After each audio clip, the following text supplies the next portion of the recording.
navigating in today's Pokemon market can be very difficult, especially for new collectors. So we're going to talk about some of the best ways, in my opinion, to navigate in today's market. And if you are addicted to just ripping packs, you're a crackhead to it, and I can't help you with that, okay? That is something that you're going to have to battle on your own, because ripping packs is going to be one of the most difficult and probably the worst ways to fund your hobby at this point, okay? At one point, you could rip packs all day long for like $2 a piece. Yo, even Crown Zenith, the boxes were sitting at Sam's Club for like ever, for like weeks straight, like $2 a pack, right? So there was times, but the ship has sailed. So for all you pack rippers out there, this is not a video geared toward navigating ripping packs. I will say that I think one of the best moves as a collector is to buy singles. And there's plenty of ways to get singles. It's going to be, you can go on eBay and look at auctions or buy nows. TCG Player, which I'm not really a big fan of, to be honest. TCG Player is barbaric and archaic, in my opinion. They don't show the photos. If you're a collector and you want a certain card, I've tested it out. I've ordered, I think, over 10 cards just as a experimental factor, and about half of them were damaged, scratched, incorrectly labeled. TCG Player was a nightmare. But for you players out there, you get the cards that you want because you're playing with them anyway, so it doesn't matter. TCG Player is great for that. We have Whatnot, which I'm a big fan of, and if you didn't know, I operate off Whatnot. And just to give you a small example, 5-second auctions, this is not like a advertisement for myself, but I'm just letting you know that, here, let me show you. All right, all of this we're actually running today, right? We have the Entei, we have Mega Venusaur, Mew, Birthday Pikachu, Crown Zenith, first edition Wizards of the Coast. We have all this stuff. Everything runs at $1. So if you have Pokemon that you like, find some streams that offer singles selling at $1, really fast auctions. It's a blast, and you could buy what you like instead of trying to rip packs and get the newest and shiniest thing, because they're lottery tickets at that point. You don't know what you're gonna get. And if you're truly looking for collecting a certain type of set, just buy the singles. I think that's one of the best ways to navigate in today's market. Plain and simple. And you get to buy what you like. It's kind of a no-brainer, right? Anyone that's really advanced out there that's looking to scale up, that was my spiel for collectors. Now let's talk about people scaling up and trying to grow, which is what we've done. We actually bought on Whatnot, eBay, and tons of stuff, but we started buying collections about a year ago. We finally reached a level where we could understand how to buy collections, what to look for. Is the collection worth it? What is the best deal for me? And how can I get it, sell the cards I don't want in order to fund either a bigger and better card, or to reinvest that money into more collections. There is different strategies to use in today's Pokemon market without having you being so angry about not getting the GameStop drop or GameStop drop. GameStop drop, that sounds so fun. But yeah, there's tons of ways that you can navigate in today's market without being angry. Most anger comes from pack rippers, people that are just addicted to ripping the newest set.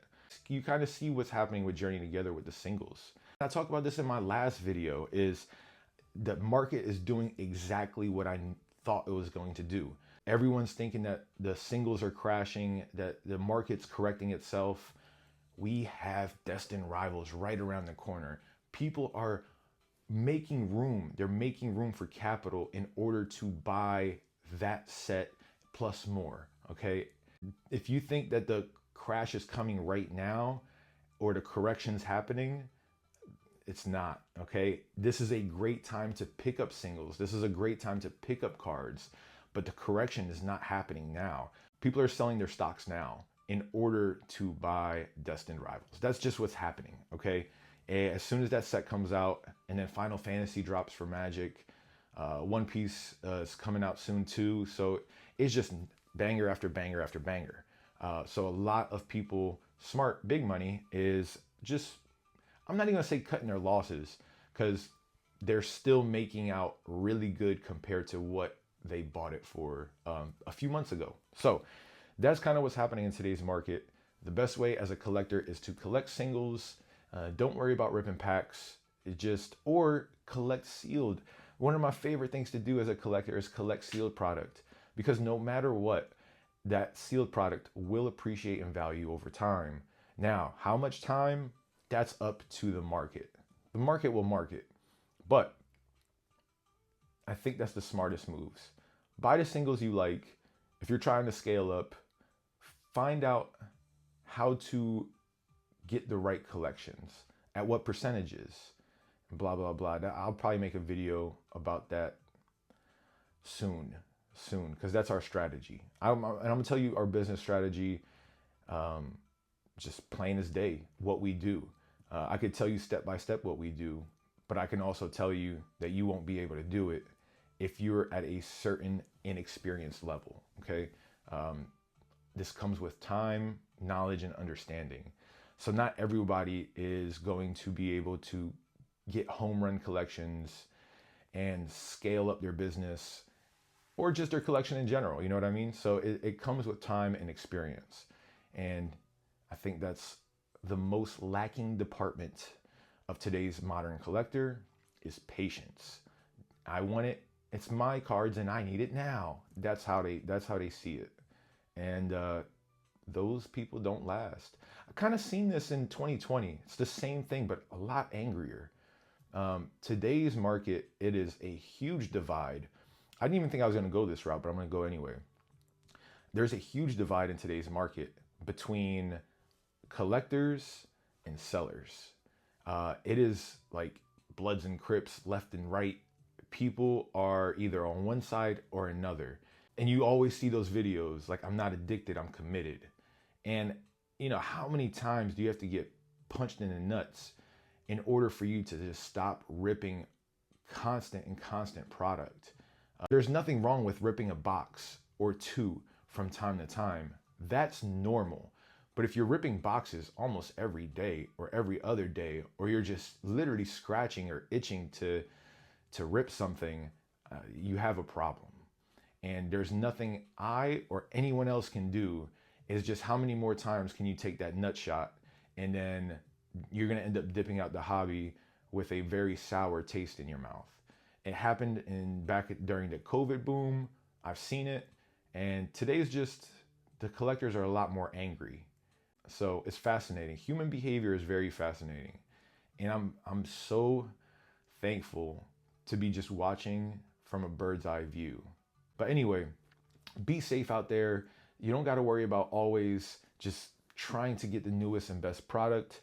Find the Pokemon in the sets you like, buy the singles. And if you're looking to scale up, don't do it with hours and hours of spending your time, money, and resources to just drive to these retail stores, like the scalpers out there. My time is precious. Me going to a retail store to try to find product would be a detrimental blow to our business, because we have more things to worry about. We are running more social media accounts than we could ever dream of. And we never thought that we'd be doing this. We have a Patreon account, we have a Discord, we have our own website that we constantly try to improve and upgrade and advertise for the world. We also have a Whatnot that we constantly run. We're trying to do nothing but singles and auctions from here on out. And I think people really enjoy that. So yeah, I'm not out there looking for freaking retail product, because my time is far more important. So the sooner you realize how important your time is in order to actually make a business successful, the sooner you'll stop running to Walmart and Target and Costco and all these other places day to day trying to find the new product. It's a waste of my time, and it should be a waste of yours if you're really wanting to be a successful business in this field. So that's all I got to say about that. Collect what you love, keep on keeping on, and thanks for watching.